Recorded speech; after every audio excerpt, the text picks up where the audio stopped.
सुप्रभात बच्चों। आज हम करेंगे पाठ नंबर 2 तुलसीदास की कविता राम लक्ष्मण परशुराम संवाद का पहरा नंबर 4। कौशिक।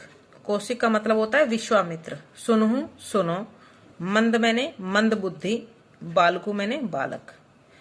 जब लक्ष्मण परशुराम को व्यंग्य करके गुस्सा दिला रहे थे, तब परशुराम ने विश्वामित्र से कहा कि हे विश्वामित्र, कौशिक होता है विश्वामित्र, हे विश्वामित्र सुनो, यह बालक मंद बुद्धि है, कुटिलु, यह दुष्ट है, यह काल के वश में होकर अपने कुल का नाश कर रहा है।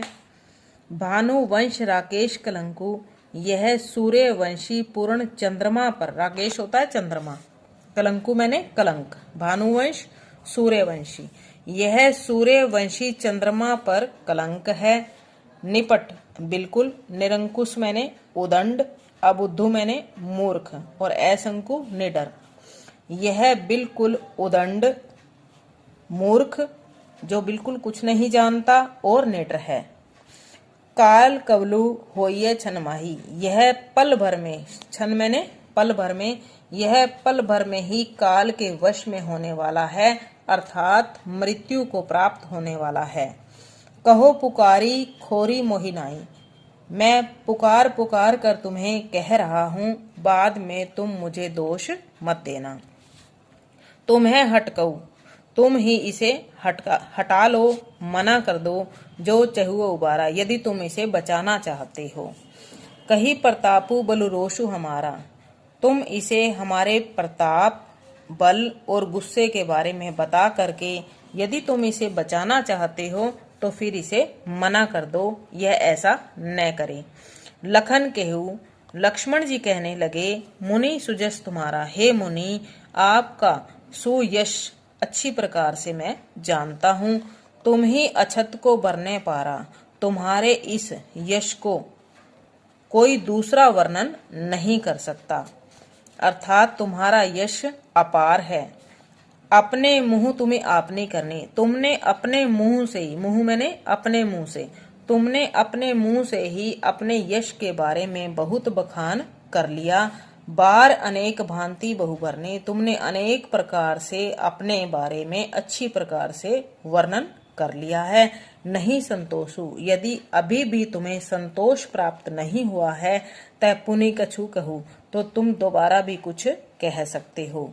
जनी रिस रोकी, दुस्सह दुख सहु, तो तुम अपने गुस्से को रोक करके इस प्रकार असहाय दुख को सहन मत करो, अर्थात मेरे साथ युद्ध करो। कहने का अभिप्राय लक्ष्मण का यह था।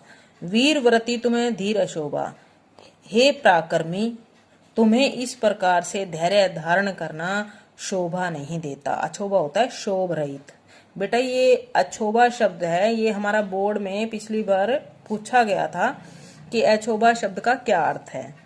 तो 2019 में जब पूछा गया तो अछोभा का अर्थ होता है शोभ रहित। इस प्रकार से आप भी हर एक शब्द का अच्छी प्रकार से अर्थ का ज्ञान कर लोगे, ताकि अगर कोई शब्द पूछा जाए तो आप उसका अर्थ अच्छी प्रकार से बता सको। वीर व्रती तुम्हें धीर अछोभा, हे पराक्रमी पुरुष, तुम्हें धैर्य धारण करना शोभा नहीं देता। गारी देत न पाऊ शोभा, और न ही तुम्हें इस प्रकार से गाली देना शोभा देता है। सूर समर करनी करिहें, जो शूरवीर होते हैं वो युद्ध क्षेत्र में युद्ध करते हैं। कहीं न जनावी आपी, वो स्वयं की बड़ाई नहीं करते, स्वयं के लिए डींगे नहीं हाँकते, ये भी कह सकते हैं हम लोग। विद्यमान रण पाइये रिपु, जो कायर होते हैं वो रण अक्षेत्र के अंदर, रण मैंने युद्ध क्षेत्र, विद्यमान जो कायर होते हैं वो स्वयं की प्रताप के बारे में डींगे मारते रहते हैं, वह युद्ध नहीं करते।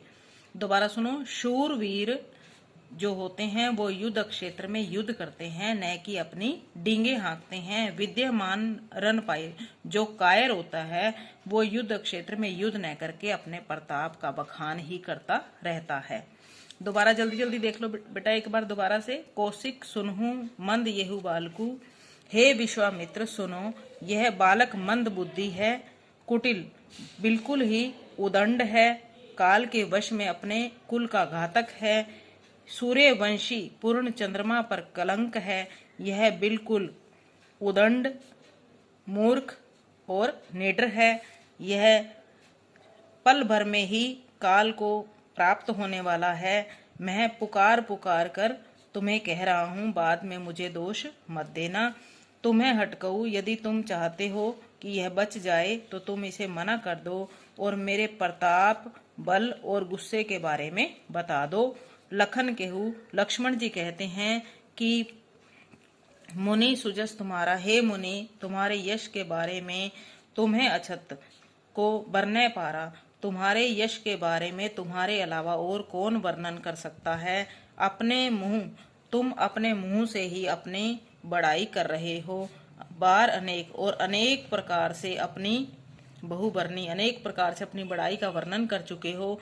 यदि अभी भी तुम्हें संतोष नहीं है तो तुम दोबारा से कुछ कह सकते हो। जनी रिस रोकी, तुम अपने गुस्से को इस प्रकार से रोक कर असहनीय दुख सहन मत करो। हे वीर पुरुष, तुम्हें धीर अछोभा, तुम शोभ रहित होकर के धैर्य धारण मत करो। गारी देत न पाऊ शोभा, और न ही तुम्हें गाली देना अच्छा लगता है।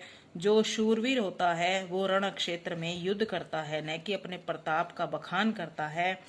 जो कायर होता है वे युद्ध क्षेत्र में युद्ध न करके अपनी डींगे हाँकता है, अपने प्रताप का वर्णन ही करता रह जाता है। ये है बेटा पैरा नंबर 4। इसके शब्दार्थ और इससे से संबंधित जो भी प्रश्न हैं और इन प्रश्नों के उत्तर जो कि आपके अगले पेज पे दिए हुए हैं, ये आपको पीडीएफ के माध्यम से मैं पहले भी भेज चुकी हूँ और एक बार दोबारा भेज दूंगी। ये पैरा नंबर 4 के प्रश्न उत्तर आप राइट भी करोगे और लर्न भी करोगे। ठीक है बेटा, ओके, थैंक यू।